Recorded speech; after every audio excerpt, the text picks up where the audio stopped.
Сәлем достар, мен бүгін магазинге барып продукт жасадым. Соған распаковка чек көрсетемін сіздерге. Барлығы маған 2 пакет 26.733 теңге. Распаковка болдым. Осындай нан. Манная каша. Лимонная кислота. Мен оны неге пайдаланамын? Кірмашинаны жууға, одан кейін кефальды, чай қайнататын кефальдың үшін мен жууға қолданамын. Оны сіздерге жеке видеосын түсіріп көрсететін боламын. Соған мен лимонный кислота алдым. Апамның шайы. Салфеткасын ғана қолданамын. Өйткені бұл қатты біздің балалар печенье дегенді өте жақсы ұнатады. Соған мен мынандай печеньелер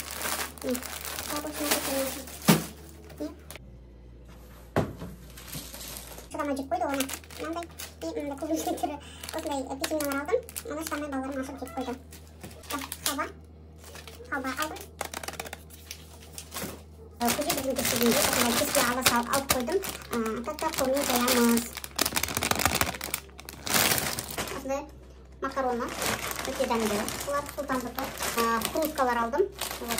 Мынандай түрін алдым. Мынандай түрін алдым. Мынандай буква алдым.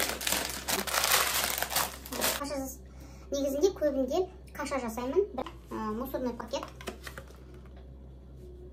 Шуатын полный и детский. Шуатын.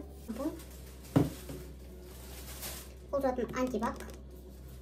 Порошок. Мен обычно порошокпен жумаймын, осындай гелмен жуам. Чайкенде мынандай чайлар алдым. Мынау чай, мынандай. И кофе.